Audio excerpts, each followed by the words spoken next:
Bonjour à tous, dans cette deuxième vidéo, nous allons nous intéresser au calcul du déterminant d'une matrice carrée.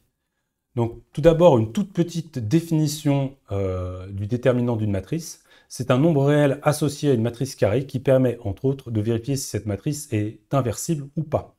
En particulier, si le déterminant est égal à 0, la matrice ne sera pas inversible, et donc on ne pourra pas calculer l'inverse de notre matrice.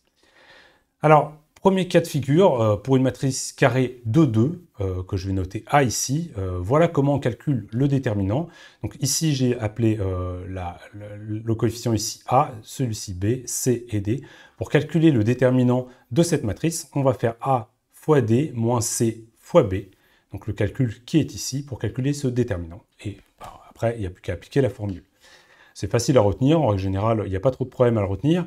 Par contre, peut-être une chose que vous ne connaissez pas, c'est la notation du déterminant. Alors, on peut le noter comme ça, det de A, pour dire déterminant de A, mais on peut aussi le noter en mettant des barres plutôt que des crochets ou des parenthèses autour de notre matrice, pour dire qu'on va calculer le déterminant de cette matrice.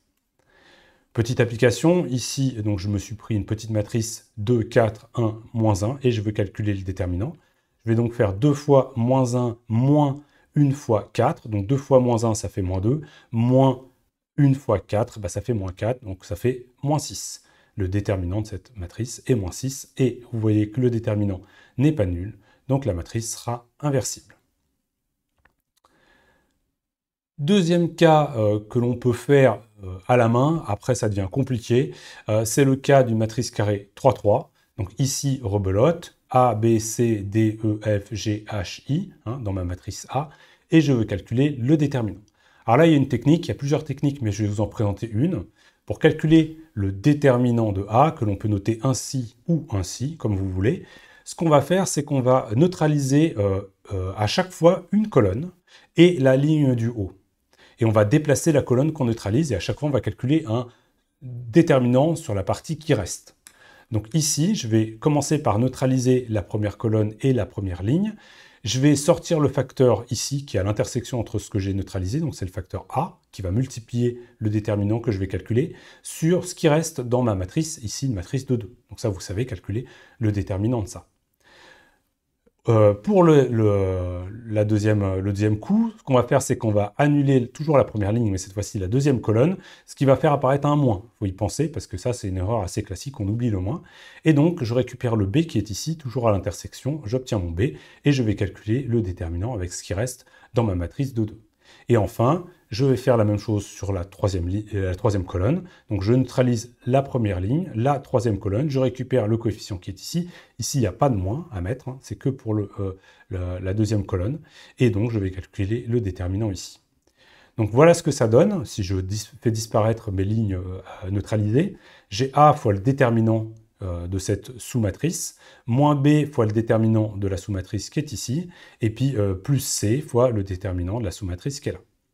Alors vous pouvez calculer chacun des termes, je ne veux pas vous le détailler, mais si on regarde le terme en A, on va avoir A fois EI moins HF.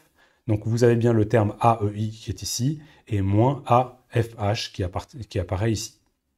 Et puis après, on a les autres termes.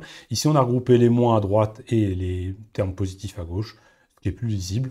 Mais voilà, alors, vous pouvez appliquer directement ce genre de formule, mais vous voyez que le calcul du déterminant d'une matrice carrée 3-3 devient compliqué. Et si on passe à une matrice carrée 4-4, là, ça devient un peu l'enfer. Donc, on ne va pas le faire. Je vais vous présenter une autre technique, une technique numérique cette fois-ci, pour calculer le déterminant de à peu près n'importe quelle matrice avec NumPy. Alors en fait, c'est très simple. Dans NumPy, il y a une